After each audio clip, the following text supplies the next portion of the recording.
ప్రేమగల తండ్రి, పరిశుద్ధులైన మా దేవ, సర్వోన్నతుడైన తండ్రి, ప్రతి మానవుడి హృదయాన్ని ప్రభావ మీరు మాత్రం తెలుసుకున్న దేవ, మీకు కృతజ్ఞత చేస్తాం.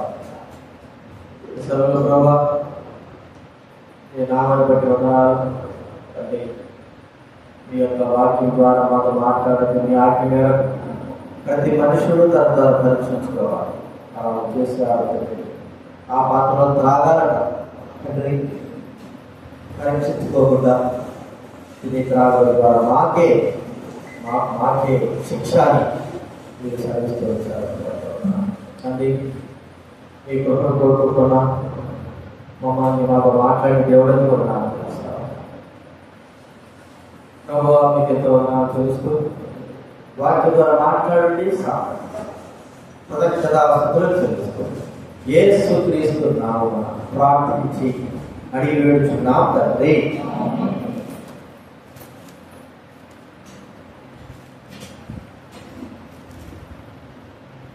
దేవుడు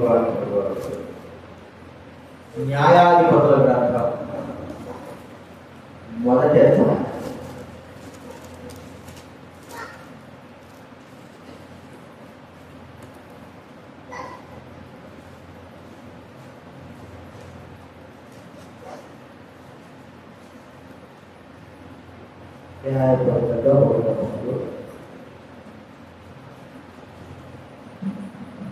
పన్నెండవ 13వ వచనం. న్యాయాధిపతుల గ్రంథం 1వ అధ్యాయం. బైబిల్ ముందు భాగం నుంచి 199. 199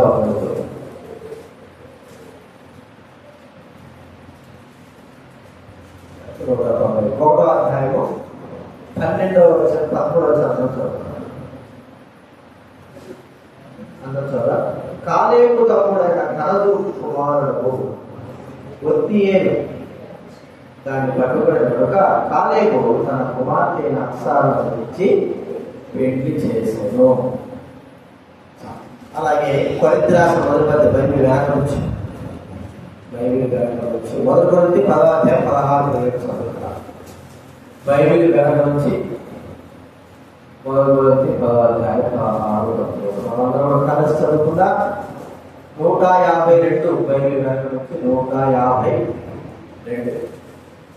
బైబిల్ వ్యాకరించి 152 10వ అధ్యాయం 16-17 వచనాలను చదువుతారు. మనము దీవించి ఆశ్రయించిన పాత్రలో రాకుండా క్రీస్తు రక్తంలో పాల్గొంచుకుంటే కదా.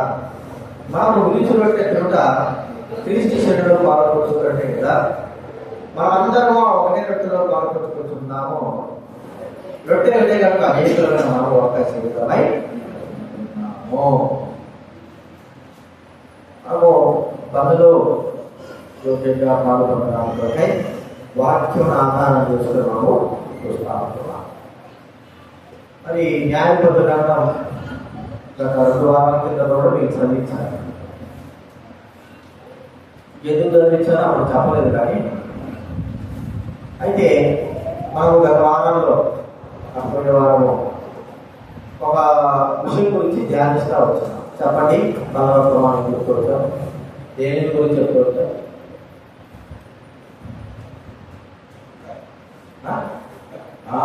కుక్కను గురించి మనము చూసుకోవచ్చు. వారం చూసుకోవచ్చు. బైబిల్లో కుక్క అనే పేరు కట్టడం వచ్చే వ్యక్తి పేరు కాలేబు. అందుకే మీకు న్యాయపూర్వం తెలియజేసింది. ఎందుకంటే కాలేబు అంటే అర్థం ఏంటి? పేరుకు అర్థం ఏంటి? శ్వాసమే కానీ కుక్క అని అర్థం ఏంటి?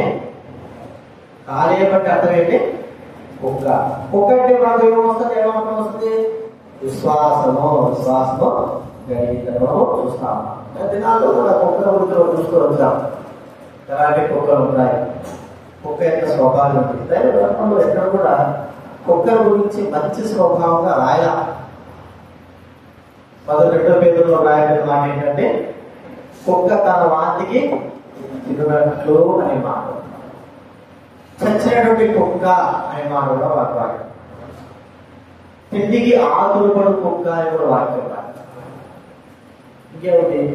వీధి వీధి తిరుగుతూ మురిగేటుంటే ఒక్కరు అని మాకు చెప్పడం. అయితే భూలోకంలో వాటి యొక్క చేష్టలు వాటి నీరు బట్టి యొక్క విశ్వాసం కలిగి అనుకుంటున్నాం, మంచిదే. అదే రీతిలో అలాగ మనం జీవించాలని కోరుకుంటున్నాం, కానీ అది మన వల్ల రావట్లేదు. మరి కుక్క గురించి కూడా చాలా విషయాలు ఉన్నాయి. ఈ వారంలో కూడా ఒక 4 విషయాలు ఉంటుంటారు. న్యాయాధిపతుల గ్రంథం, న్యాయాధిపతుల గ్రంథం 7వ అధ్యాయం 5వ వచనం. న్యాయాధిపతుల గ్రంథం 7వ అధ్యాయం 5వ వచనం. నీళ్ళ యొక్కకు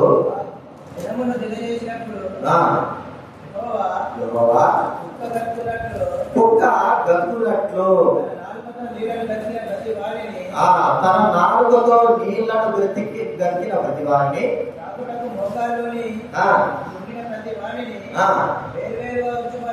వేరువేరుగా ఉంచమని గిద్యోను కాలంలో మరి సుమారు 10,000 మంది వరకు మరి ఆయన దగ్గర సైన్యం ఉన్నారు. 10,000 మంది సైన్యాలు. ఈ యొక్క 10,000 మంది సైన్యాలు గిద్యోను కాలంలో ఏం చేశారంటే మరి వాళ్ళు యుద్ధానికి వెళ్ళాల్సిన పరిస్థితి ఏర్పడింది. మిథ్యానీల గడ్డుబాటులో యుద్ధానికి వెళ్ళాలి. అప్పుడు మీరు మరి గిద్యోను చాలా పిరిగివాడు. దేవుడు అన్నాడు, 119 పరాక్రమంగా బలాఢ్యుడా అని చెప్పి నువ్వు వెళ్ళి వారితో యుద్ధం చేయాలి. ప్రభు ఎట్లా నేను తెలుసుకోవాలా వాళ్ళ సూచన చూపించాడు. తర్వాత వాళ్ళందరూ తీసుకుని వెళ్తా ఉంటే దేవుడు వాళ్ళతో గిద్యోనుతో మాట్లాడిన మాట ఏంటంటే, ఇంతమంది తీసుకొని వెళితే నువ్వు జైలు పొందుతావు. ఒకవేళ జైలు పొందితే ఇస్రాయేలు ఏమనుకుంటారంటే మా బలము మా శక్తి అనుకున్నారు. కాబట్టి నువ్వేం చేయాలంటే ప్రకటన చేసి ఎవరైతే భయపడతా ఉన్నారో భీతి చెందుతున్నారో వాళ్ళందరూ ఇంటిపోండి. ఆ దినాల్లో వారు రాజ్యం చేస్తున్నారు కాబట్టి శత్రువులకు భయపడేవారు. సరే బతికితే ఉన్ననాలు ఏదో ఒకటి మనం చేసుకుని బతకాల్సి ఎందుకు యుద్ధంలో కావాలనుకొని చాలా మంది వెనక్కి వెళ్ళిపోయారు. చూడండి 3వ వచనంలో చివరి, ఎవడు బయటపడి వణుకుతున్నాడు వాడు కాబట్టి గిలాదు పట్టణ నుంచి తిరిగి వెళ్ళాలని జనులు ఉన్నట్లు ప్రకటించమని గిద్యోను శ్రమించారు. అప్పుడు జనులలో నుండి 22,000 మంది 22,000 మంది భయపడుతున్నారు. 22,000 మంది వెళ్ళారు. ఓ నాయన ఎంతమంది వెళ్ళారు. సరే మరి ఇంకా కొంతమంది పోతున్నారు. ఇక మిగతా జనం అంతా పోతా ఉంది. దేవుడు అన్నాడు, వీరు కూడా ఎక్కువే కాబట్టి నువ్వేం చేయాలంటే వీళ్ళందరూ పరీక్షించాలా. ఎట్లా పోవాలంటే ఆ నీళ్లు పారే నీళ్ళ దగ్గర తీసుకోవాలి. వీళ్ళందరూ తీసుకోపోయి నీళ్ళు తాగమని చెప్పు. నీళ్ళు తాగమంటే కొంతమంది దోషులతో నీళ్ళు తీసుకొని తాగేవాడు. కొంతమంది అలవాటు ఏంటంటే కుక్కలా గతికే నీళ్ళు తాగే వాళ్ళు ఉంటారు. ఇక్కడ చెప్పబడిన మాట ఏంటి, కుక్కలాగా నీళ్లు గతుకుతా ఉన్నారు. అంటే చేతికి తీసుకోవడం కాదు, డైరెక్ట్ గా మూడు దగ్గర పెట్టారో కాలంలో పెట్టి కుక్క ఎట్ట గతుకుతుందో అట్ట గతుకుతా ఉన్నాడు. అది వాళ్ళకి అలవాటు. మరి అప్పుడు అక్కడ తీసుకొని చెప్పినప్పుడు ఏం చేశారంటే కుక్కలాగా నీళ్లు గతుకుతా ఉన్న వారిని వేరు చేయాలి. కొంతమంది నీళ్ళు కుంగి నీళ్ళు తీసుకొని దోషులు తీసుకొని నీళ్ళు తాగుతున్నారు. కొంతమంది చూస్తారు కుక్కలాగా మరి డైరెక్ట్ మూటి ఆ నీళ్ళ దగ్గర పెట్టేసి దొరుకుతా ఉన్నారు. వారితో వారిని మాత్రం వాళ్ళందరూ ఎంతమంది చెప్పండి, కేవలం 300 మంది. చూడండి ఆలోచన, చేతితో నోటికి అందించుకొని గట్టిన వారంటే దోషులతో నోటి తీసుకొని ఆ దోషులలో ఉన్న నీళ్ళని పెట్టేస్తారు. డైరెక్ట్ తాగకుండా గతుకుతాన బ్యాగులతో గతికిన వారిని ఏం చెప్పాడు, వారు వీరితో నేను మరి యుద్ధము చేసి రక్షిస్తాను. ఈ నోటితో గతికినటువంటి వారిని దేవుడు ఎందుకు రాయించి పెట్టాడు? గతకడము అనేటువంటిది ఏమిటి? మన వాళ్ళు సింహం కానీ, పులి కానీ, కుక్క కానీ, నక్క కానీ, జంతువులన్నీ కూడా ఏం చేస్తాయి చెప్పండి, గతుకుతానే ఉంటాయి. అంటే నాలుగుతో వాటికి తాగడం అలవాటు, నాలుగుతో. ఎందుకంటే వాటికి చేతులు లేవు కదా, గ్లాస్ పట్టుకొని తాగడం లేవు, లేకపోతే నోటు పెట్టుకొని ఆ పిండి. కాబట్టి ఆ నోటు ఆ నాలుగుతోనే గతికేటాడు. ఇది ఏం చూపిస్తా ఉంది మనకు?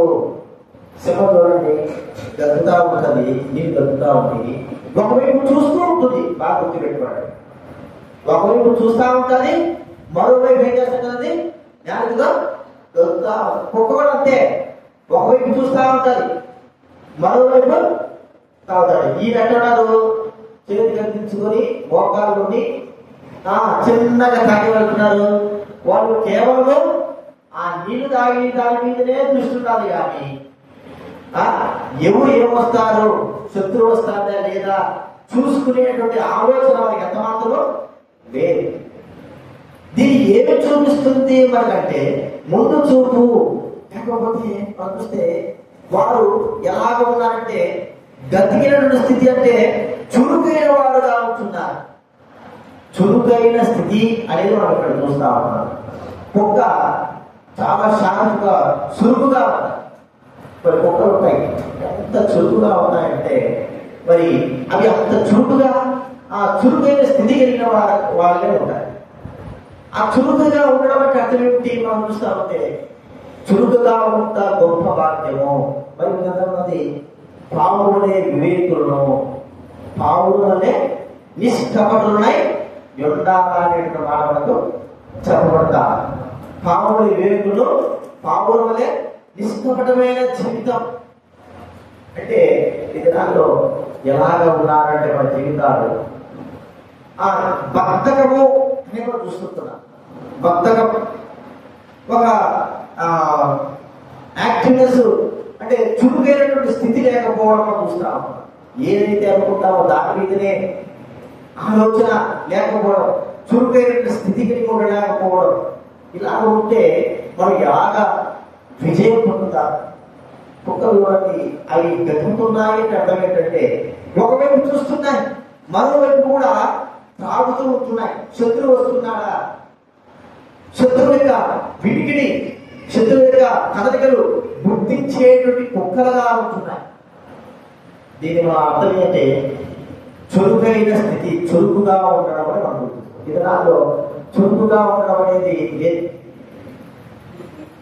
బద్ధకం కదండి, యాడ వేసిన పొంగడి అక్కడే.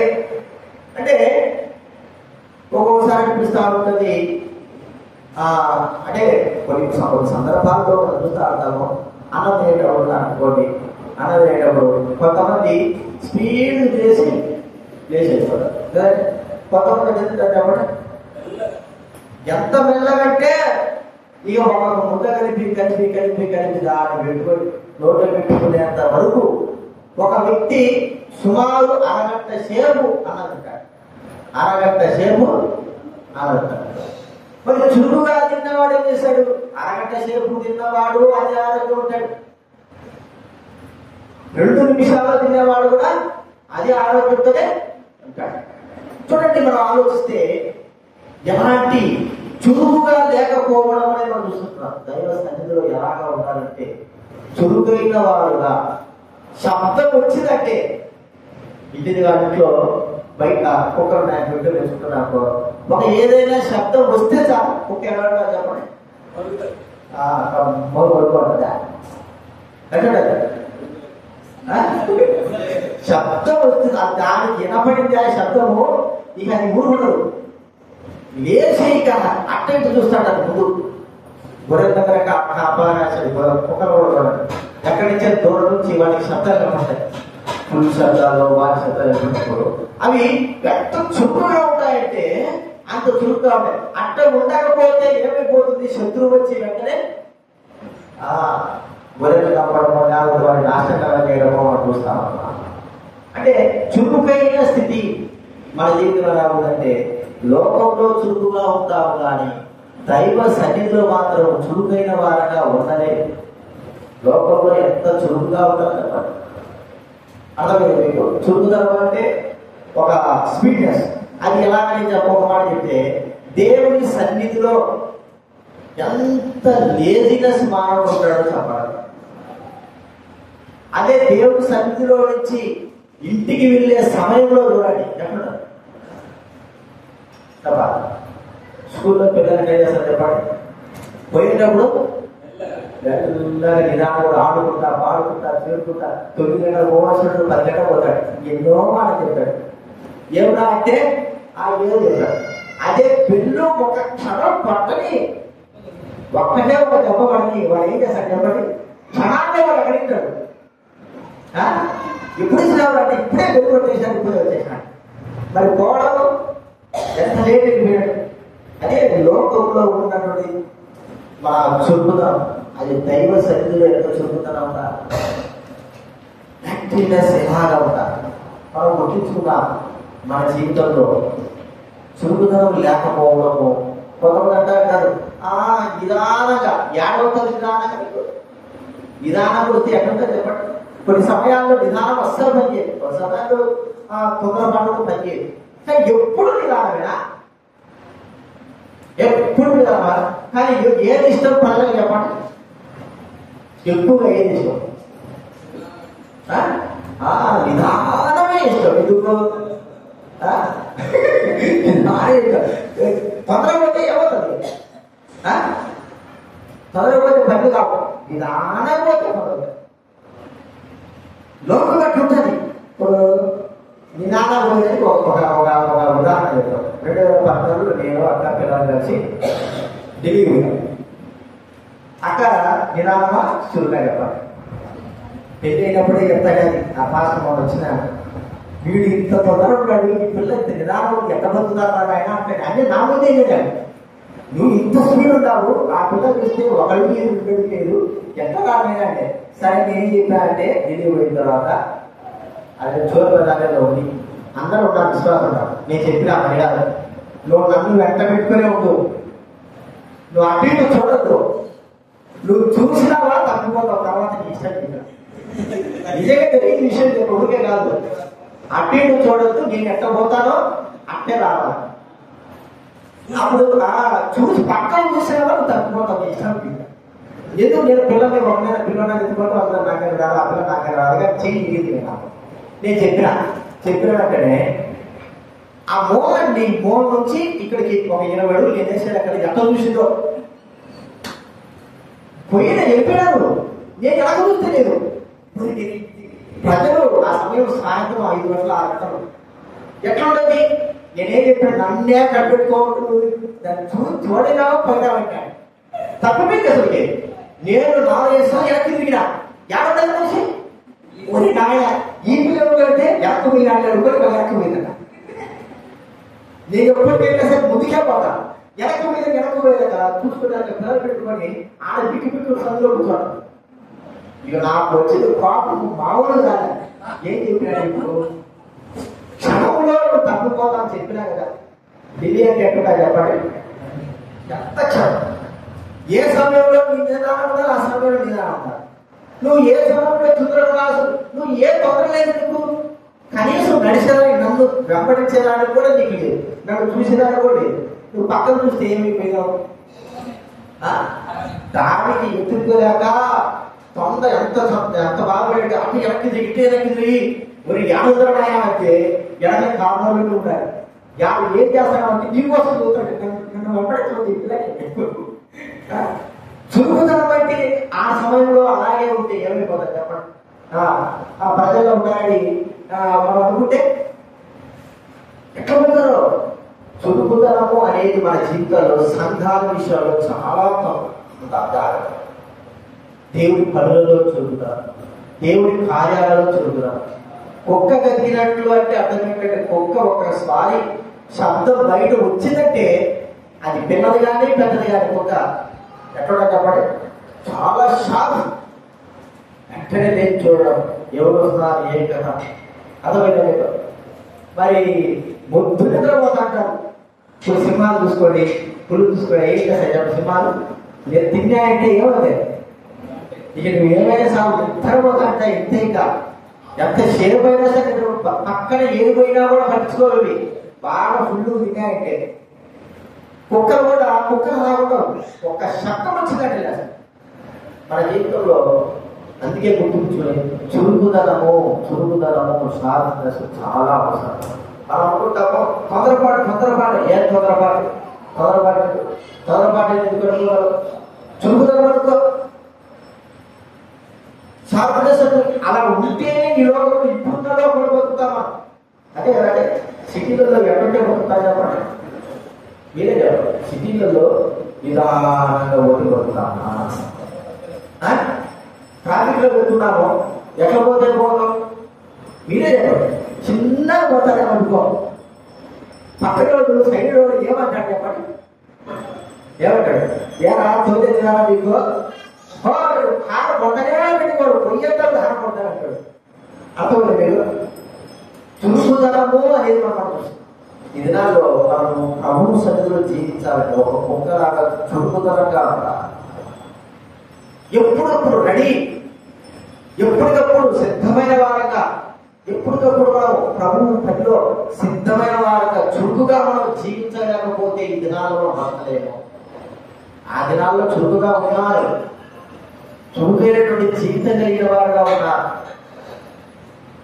కాబట్టి దేవుని పనులు చక్కగా దొరుకుతుంది. మనం చూడండి, ఏదైనా ఒక పని మొదలుపెట్టినామే అనుకో, ఆ పని మొదలుపెట్టిన పని మరి సరైన సమయానికి ఆరంభించలేదంటే ఎట్లుంటుంది ఆ పని?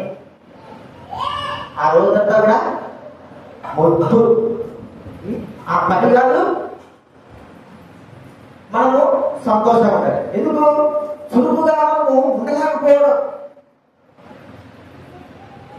మన జీవితంలో ఒక కుక్క మనం ఏం నేర్పిస్తుందంటే, నాలాగా నువ్వు చురుకుగా ఉండగలవా, చురుకైనటువంటి స్థితి కలిగి ఉండగలవా? అందుకే మీరు ఏం చేయాలంటే చెప్తున్నా, ప్రతిరోజు లేచినప్పుడు చల్లని స్నానం చేయండి. అర్థమైందా? చురుకుగా ఉంటారు. ఎంత ముద్దుడికైనా సరే వేడిని పోస్తే ఎక్కడుంటుంది? మొద్దుగా నిలవస్తారు. చల్లని స్నానం చేయండి. ఖచ్చితంగా మీరు ఎక్కడ చురుకైన వాళ్ళ శరీరము చురుకుగా ఉంటుంది. నేను చెప్పేది అబద్ధంగా చెప్పేది, నిజంగానే చెప్తున్నా. చల్లని స్నానం చేయండి. తలస్నానం కాకుండా తలస్నానం అయితే వీడియో చేయండి, కానీ మామూలు స్నానం చల్లని శరీరం అంత చురుకుగా ఉంటుంది. మొద్దుగా ఉండడం ద్వారా మన జీవితంలో ఎన్నో పోగొట్టుకుంటాం. అందుకే ఆత్మ సంబంధంగా కూడా మనం గుర్తించుకోవాలా. ఆత్మీయంగా చురుకైన స్థితిలో కలిగి ఉన్నామా? సాధారణలో అనేకమైన విషయాల్లో వాడు చురుకుగా ఉన్నాడు, మనం నశింపజేయడానికి అన్ని విషయాలు మనం వాని గంటలో ముందుగానే ఉంటాం. అది మనం గుర్తించుకోవాల్సిన వారిగా ఉంటున్నా. మొట్టమొదటిగా గదికే కుక్క ఎలాంటిదంటే మనం నేర్పేది చురుకైనది, ఇలా గడుపుతూ ఉంటుంది, అలా మనుషులు వస్తున్నారు గమనిస్తా ఉంటారు. అది మన జీవితానికి అవసరం. చురుకైన స్థితి కలిగిన వారంగా ఏం జరుగుతుంది, తర్వాత ఎలా ఉంటుంది, జాగ్రత్త. మనం అంత శాస్త్రస్సులు లేకపోతే ఎంతో నష్టపడే వారంగా ఉంటాం. అంత మాత్రమే కాదు, ఒక విషయం వస్తే చూడండి, 22వ అధ్యాయం 2వ మాటతో కీర్తన 22వ అధ్యాయం 16 చదువుతారట. 22:16 కుక్కలు నన్ను చుట్టుకొని ఉన్నవి, దుర్మార్గులు గుంపుకూడి చుట్టుకుంటున్నాయి. చూడండి, కీర్తన 50 చుట్టూ 6వ చదువుతారట. కీర్తన 59 6వ చదువుతారు. సాయంకాలం వాడు మరలా వచ్చేది, కుక్క వల్లే బొరుకుచు పట్టణం చుట్టూ తిరుగుతుంది. కుక్క ఏం చేస్తుంది? కుక్క స్వభావం ఏంటి? మరణం. అదే కుక్క ఎవరి ఇంట్లో ఉంది అనుకో, అందుకే మనిషి లోపలికి రాకముందుకే వాళ్ళకు ఊరి పెడతారు, కుక్క ఉంది జాగ్రత్త అంటాడు. కుక్క ఉంది జాగ్రత్త అంటే అర్థం ఏంటి? నువ్వు జాగ్రత్తగా ఉంటూ వస్తే మనకి ఇష్టము, ఈ కుక్క చేస్తుంది అని. కొన్ని కుక్క పెట్టాలి ఫ్రెండ్లీగా ఉంటాయి, అది వేరు. కానీ కొన్ని చాలా డేంజర్ కుక్క. అయితే కుక్క అది అరుపే ఇష్టం లేదు. బాగా నిద్రపోతున్నాం అనుకోండి, కుక్క లేచి అరిసిందనుకో, మన నిద్ర ఎట్లుంటాం కాబట్టి నిద్రపోతామా? చాలా కష్టం కదా, నిలబడలేదు. అది ఒక అరుపుతో వదిలిపెడతారా అంటే వదిలిపెట్టదు. అది నాకు ఇష్టం వచ్చినంత వరకు ఒకే మనిషి లేడు అన్నంత వరకు అరిసి అరిసి అరిసి తర్వాత ఇప్పుడు మనం గట్టిగా అరిస్తే అప్పుడు దొరుకుతుంది. ఈ అరుపు అనేది దేని సూచిస్తుందంటే ఇతరులను బాధ పెట్టేదిగా సూచిస్తాం. కుక్క మనకు ఇక్కడ ఒక నేను ఉన్నా అనుకోండి, ఒక కుక్క కట్టేసాము. అందుకే చర్చలో కుక్కలు అంటాం. కుక్కలు పెంచుకోరు. ఎందుకు పెంచుకోరంటే అది అందరికీ ఆటంకం కలిగేస్తుంది. అది వచ్చిన ప్రతి ఒక్కరిని కూడా ఏమొస్తుంది, కలవాలని చూస్తుంది, అడవాలని చూస్తుంది. అది దాని యొక్క అద్భుత, ఒకవేళ అది దాని స్వభావం వేరే ఉండొచ్చేమో కానీ, అది అరిసేది వేరే ఉండొచ్చేమో కానీ, ఆ అరుపు ప్రతి ఒక్కరికి ఇష్టంగా ఉండనే ఉండదు, భయంగా అనిపిస్తుంది. కుక్క యొక్క అరుపు ఏముంటుందంటే భయం. ఇది ఏం చూపిస్తా ఉంది మన జీవితానికంటే, కుక్కలాంటి అరుపు కలిగిన వాడగా ఉంటున్నామా అంటే మన జీవితము ఎలా ఉందంటే, మన జీవితము కుక్కలాగా మనం ఊస్తూ ఉంటాం, ఇష్టం వచ్చిన మాట్లాడుతూ ఉంటాం. దానికి ఏమైపోతుంది, ఇతరులు చెప్పండి బాధపడతారు. కొంతమంది ఏమవుతారంటే అసలు ఇబ్బంది రాదు. కుక్కలు మంది గేట్ కాడ ఉన్నాయంటేనే గేట్ అవుతూనే ఉంటారు మనుషులు, గేటులో రాడు. ఎందుకు, వాడి అదుపుకు తట్టుకోలేక. ఏమో అరిస్తే పర్వాలేదు, కలిస్తే కదండి, అరిస్తే పర్వాలేదు కానీ కలిస్తే చాలా కష్టం. ఇప్పుడు మన జీవితం ఎలా ఉంది, చాలా మంది చాలా సంఘాలు ఎలా ఉన్నారంటే మందిరానికి రా. ఎందుకు రాడాయా అంటే ఒక్కడొక్కడు కుక్కర్లాగా అవసరం, కుక్కలాగా కావడం కలుసుకోవడం కదండి. దైవది కుక్కలు ఒకరికి ఒకటి ఏం చేస్తారు చెప్పండి, ఒక కుక్క ఇంకో కుక్కలు కలవడం, ఇంకో కుక్క ఒక కుక్కలు కలవడం, రెండు కుక్కలు కలిసాయంటే గట్టిగా అలుసుకోవడం. అక్కడ ఏం ఏర్పడుతుంది, కనీసం మనిషి కూడా పోవడానికి వీలు కూడా అది భయాన్ని కల్పిస్తుంది. ఈ యొక్క కుక్కల యొక్క శబ్దం అని మనం చూస్తాం. మన జీవితం ఎలా ఉంది, మనం దేంతో పోల్చుకున్నాం చెప్పండి. విశ్వాసానికి కుక్కతో పోల్చుకుంటే మనదే కుక్కలా ఉన్నామా, మరిగే కుక్కలా ఉన్నామా చెప్పండి. కుక్క పక్క చూడడానికి బాగానే ఉంది, ఏమంటారా అంటే అది పోతే తెలుస్తుంది కుక్క కథ కదండి. కుక్క కథ దగ్గరికి పోతే తెలుస్తుంది. అది దూరం ఉన్నప్పుడు తప్పు ఉంటుంది, నాలుగు ఉంటుంది. దగ్గర పోయేప్పుడు అది మురుగుతుంది, మురిగితే పర్వాలేదు, అది తెలిసినా కలుస్తుంది. మానవుడి జీవితం కూడా అలాగే ఉంది. అందులో విశ్వాసుల జీవితాలు కూడా ఆటంకకరంగా ఉండడానికి గల కారణం మనము ప్రజలైన వారికి, విశ్వాసులైన వారికి ఆటంకకరంగా ఉండడానికి గల కారణం ఒక కుక్క ఏదో అరిసిందంటే పర్వాలేదు, అన్ని కుక్కలు అరిస్తే ఇప్పుడు నేను అనుకోండి, నేనే ఒక కుక్క అనుకోలేదు కుక్కడే నేనే అరిసినా కొన్ని భయాలుగో బీతుగా అరిసినాడు, అదే సేవపడిన కుక్క అరిసినాడు. అన్ని కుక్కలు అరిస్తే ఉంటుంది చెప్పండి. ఒక కుక్క అరిసిందంటే ఒక కుక్క అరిసి దూరంగా పోయి వస్తాడు. అన్ని కుక్కలు అరిస్తే ఇక వాడు అసలు కాదు వస్తాడా చెప్పండి. ప్రమాదం అవుతుంది. కుక్కలతో చాలా జాగ్రత్త ఉందా, మన విషయాల్లో ఎట్లా చెప్పండి, బహు జాగ్రత్తగా. అందుకే కుక్కలు వీధి వీధి తిరుగుతూ వలుస్తూ ఉంటాయి, వీధి వీధి తిరుగుతూ. రాత్రి మూడు చూడండి కుక్కలు ఊరికే అరుస్తూ ఉంటాయి, ఊరికే వస్తాయి. ఏం చేస్తాయి, మనం కూడా దయాలు పడుతుంటారు. వాడికి కొంతమంది పిల్లలైతే భయపడిపోతా ఉంటారు ఈ కుక్కలకి. అవి కూడా ఎక్కడ వస్తే దూరం వస్తావు, ఇలా ముందే చేయాలి గట్టిగా వస్తాడు. ఎంత ఒకటే చూస్తే పర్వాలే, 4 కుక్కలు వస్తాయి ఒకేసారి కాకలు ఉండేది. వాటి ద్వారా భయం. మన జీవితము ఇతరులకు భయభీతి కలిగింది. అంటే మనం ఇతరులకు ఆటంకకరమైనటువంటి కుక్కలుగా ఉండకూడదు. అది మనం గుర్తించుకోవాలి. ఆటంకమైనటువంటి జీవితం కుక్కలు అరుపులు ప్రజలకి ఎంతో భయభీతులు కలిగిస్తారు. అవి ఉన్నాయంటేనే భయం, రారు దగ్గరికి రారు. మన జీవితం కూడా అలా ఉందా, ఇతరులకు ఆకర్షించే వాళ్ళగా మనం ఉండాలి. కానీ మన అరుపుల ద్వారా, మన మాటల ద్వారా, మన చేష్టల ద్వారా ఇతరులను దూరం చేస్తాం. అందరూ దూరం చేస్తున్నాం. అలాంటి యొక్క జీవితం మనకు ఉండకూడదు. ఇది మనం రెండు మనం చూస్తుంటాం. కుక్క అరుపులు చాలా డేంజరు, మనం అలాగ ఉండకూడదు.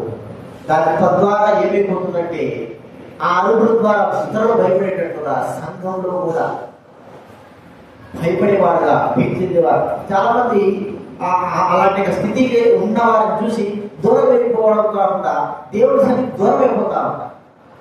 ఇది మనం ఉండము, ప్రీతిగా మన జీవితాలు ఉంటాం. ఇది రెండవ మనం చూస్తున్నాం. మూడవ మనం చూస్తా ఉంటే తిండికి ఆతురపడేటువంటి కుక్క. చూడండి, యెషయా 56వ అధ్యాయం, యెషయా 56 11వ వచనం.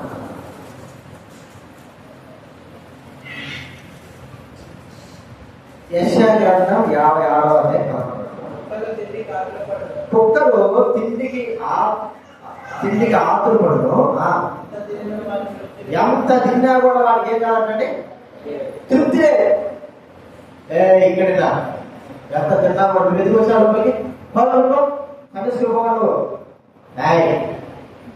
ఏ పేరు ప్లేసు శైలే కనిసుకో.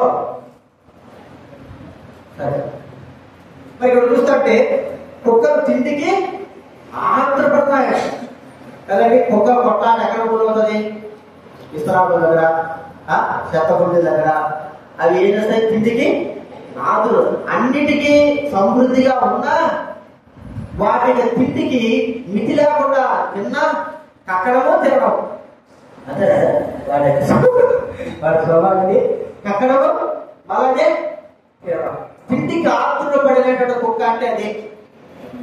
లోకంలో మనము తిండికి కానీ దేనికైనా సరే ఆత్రపడుకుంటున్నాం, మంచిదే. మరి ఆత్మ సంబంధమైన తిండి కొరకే ఎంత ఆత్రమైన వారంగా ఉంటున్నాం. ఆత్మ సంబంధమైన తిండి ఎంతగా మనము ఆహ్వానిస్తున్నాం, ఆస్వాదిస్తున్నాం. దైవికమైన వాక్యము నిమిత్తమై మన ఆహారం ఎలాగా తీసుకుంటున్నాం. రోజు బైబిల్ గ్రంథాన్ని మనం ఎంతగా చదువుకుంటున్నాం. లోకంలో ఉన్న చూడండి, మనం ఆలోచిస్తే రోజు 3 సార్లు మనం భోజనం తింటాం. 3 సార్లు కాదు, 4 సార్లు కూడా తింటాం.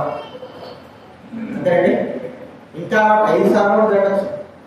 కానీ దైవ గ్రంథ విషయంలో అయితే, మన ఆత్మ విషయంలో అయితే నేను కూర్చోదా? ఎంతవరకు ఉంది చెప్పు. నీ ఆశ ఆత్మత ఎంతవరకు ఉంది?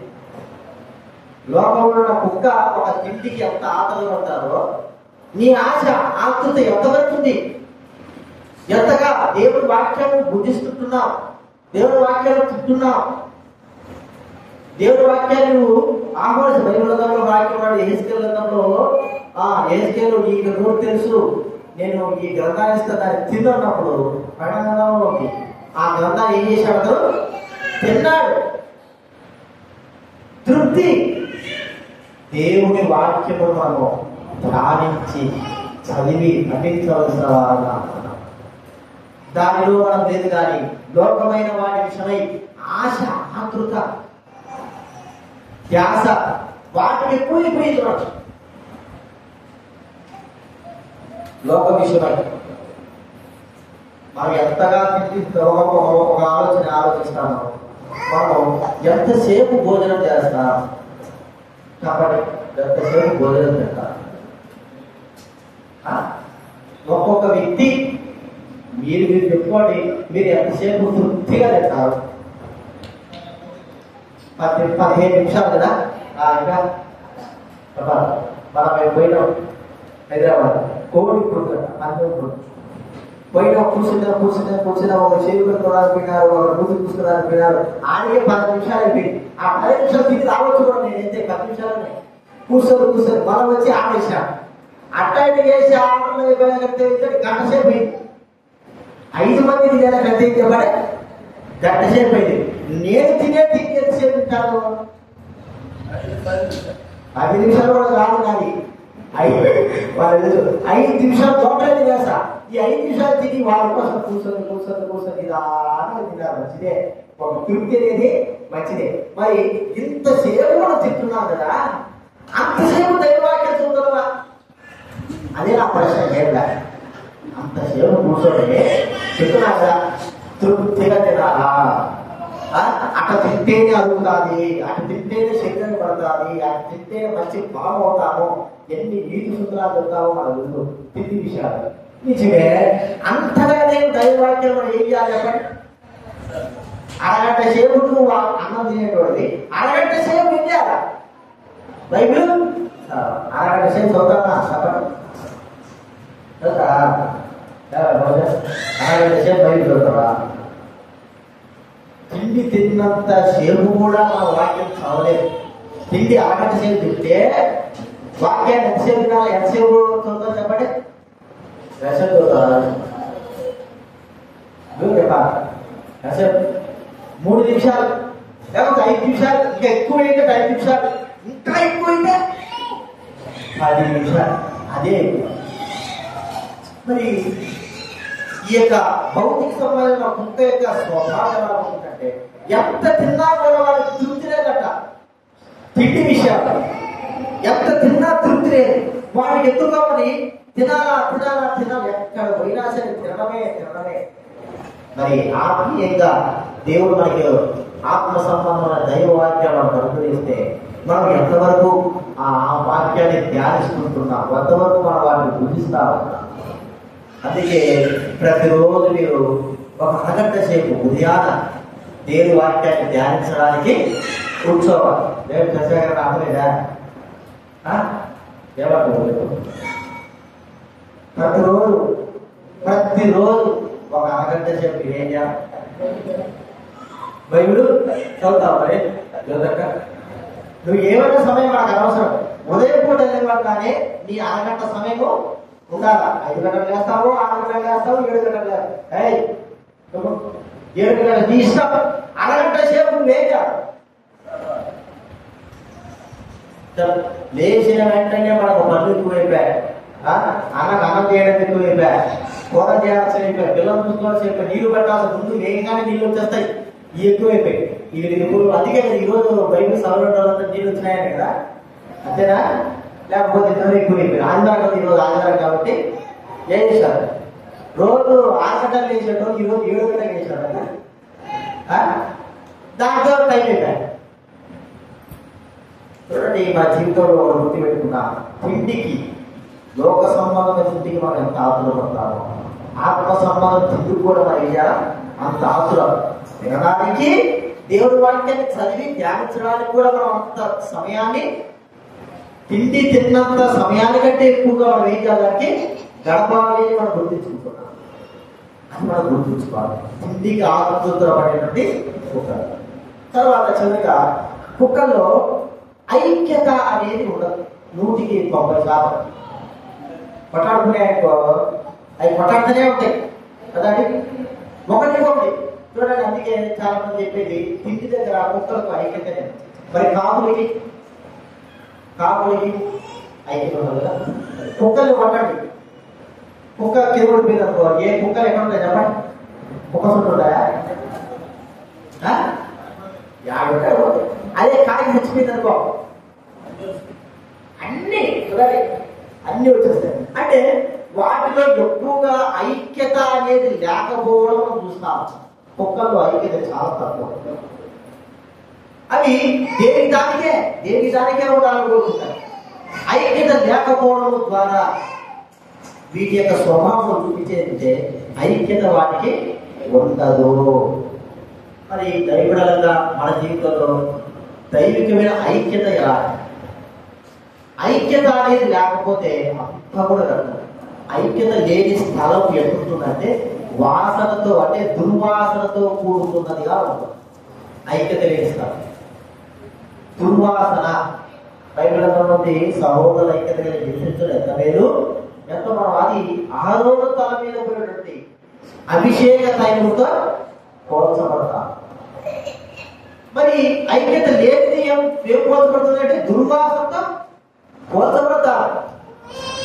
జీవితం మనలో దేవుని కార్యాలు జరిగించడానికి ఐక్యత ఉండాలి, దేవుని పనులు చేయడానికి ఐక్యత ఉండాలి. దేవుని పనులు చేయమన్నప్పుడు మనము కలిసిగా చేయాలంటే ఒక్కొక్క దాని కూడా తెలుసా, అయ్యా ఈ పని చేతురా, ఆ పని చేతురా, అది చేతురా, ఇది చేతురా. దైవికంగా మనం అందరం కూడా దేవుడి స్థితిలో ఉన్నప్పుడు ఐక్యత కలిగి ఏ పని చేసినా కూడా ఏమైపోతుంది చెప్పండి, త్వరగా ఆ పని పూర్తి చేయబడతారు. ఐక్యత అనేది ఒక్కొక్కటి పెరిగే కొద్ది బలం అయిపోతుంది. ఒక కర్ర నిలవాలంటే చాలా కష్టం ఇచ్చేయచ్చు. అదే 2 కర్రలు అయితే కష్టం, 3 కర్రలు అయితే ఇంకా కష్టం, 4 కర్రలు పెరిగే కొద్ది వాటి బలం పెరుగుతుందే కానీ బలం ఎప్పటికి కూడా కలగదు. దైవ సన్నిధిలో కూడా అదే, మనలో దైవికమైన ఐక్యత పెరిగే కొద్ది అపవాది యొక్క క్రియలు ఏమైపోతాయి. మనలో దూరం ఎప్పుడైతే పెరుగుతా ఉంటారో, ఎక్కడైనా ఏమి నమ్మకాలు చూస్తారా, దూరం ఎప్పుడైతే పెరిగిపోతారో మన జీవితాల్లో అప్పుడు అపవాది మనల్ని బలహీనులుగా చేస్తారు. అందుకే దైవ సన్నిధిలో ప్రతి దగ్గర కూడా ఐక్యత కలిగి మనం జీవించాలి. ఎంత ఐక్యతగా ఉంటాము, ఎంతగా దైవ కార్యాలు ఐక్యతగా కలిగి జీవిస్తాము, ఆ పనులు నెరవేరుస్తాము, అంతగా బలముగా మనము దేవుడి కార్యాలు చేస్తాము, దేవుడి కార్యాలు నెరవేర్చబడతాయి. ఆ దినాల్లో పరిశుద్ధ సమాజ కూడుదలు కానీ ఒక ప్రత్యేక కూడుదలు కానీ చేయబడాలి. కారణం ఏంటంటే ప్రజలందరూ ఐక్యత, నాకు ఎందుకు లేని ఉండేవాడు కాదు, నేను చేయాలని ఉండేవాడు కాదు. దేవుడు మరి హృదయంలో ప్రేరేపణ కలిగిన వాళ్ళతో వచ్చి దేవుడి కార్యాలు ఐక్యత కలిగి ఎంత గొప్పగా చేశారంటే బలముగా ఉండేవాడు. ఆ ఐక్యతలో ఒకరు తీసివేసేదానికి లేదు, ఒకరి ఉంచాలి. ఒకరు తీసివేయాల్సిన అవసరం లేదు. చూడండి, భక్తి గారు వాక్యం చెప్తున్నాడు, ఆయన గొప్పవాడు. మందిరంలో ఒక చిన్న పని మందిరంతో కూర్చి దేవుడు సాపలేసిన వాడు వీడు తక్కువ అనడానికి వీలేదు. దేవుడి కార్యాల విషయంలో అందరూ ప్రతిదీ కూడా అంత సంపూర్ణంగా చేసినప్పుడే, మళ్ళీ అలాగని అందరూ చేస్తే కదా అన్న కాదు, మనంతగా మనం చేయడం ద్వారా మనంతగా మనం దైవ కార్యం ముందుకు బాగుంటుందా, ఒకరి ద్వారా ఒకరు ఐక్యత కలిగి చేయడానికైతే ఒక లింకు రావాలని ఉంటుందో అలాగే మనం ఎప్పుడైతే ముందుకు ఉంటామో ప్రతిదానికి కూడా ఒక అన్నం ఉంటుంది, ఒక గొప్ప కార్యం జరుగుతుంది. లేకపోతే ఇష్టానుసారంగా మన ఇష్టం వచ్చిన వెళ్తా ఉంటే ఎట్లా పరిస్థితుల్లో దేవుడి సంఘం ఇప్పుడు కూడా అభివృద్ధి కాదు, అది మనం గుర్తించుకోవాలి. కాబట్టి ఐక్యత చాలా ప్రాముఖ్యం. ఐక్యత లేకపోవడం ద్వారా మనలో ఎంతో నష్టం. దైవ సన్నిధిలో ఐక్యత, కుటుంబాలలో ఐక్యత, ఇది మనం కలిగి ఉంటాం. కుక్కలకు అలాంటి యొక్క ఐక్యత అనేది లేదు. అవి మరి వ్యక్తులు ఒంటరిగా లేకపోతే ఏదో జీవిస్తున్నాయంటే జీవిస్తుంటాయి. మనం గుర్తించుకోవాలి. ఐక్యత కలిగిన వారంగా మనం ఎప్పుడైతే ఉంటామో అప్పుడే దైవ సంఘంలో సంఘం అభివృద్ధి జరుగుతుంది, కార్యములు జరుగుతాయి, దేవుడి కార్యాలు చూడగలం, దేవుడి పనులు జరగడం. అవి లేకపోతే అంతా వాసన, దుర్వాస, మరి తర్వాత నష్టం ఏమో గుర్తించుకోవాలి. ఈ విషయాలు జ్ఞాపకం, 50 విషయాలు ఒక్క విషయంలో అలాగ జీవితంలో జీవించాలి. ప్రభువుకు సహాయపడుతుంది. ప్రార్థన చేసుకుంటా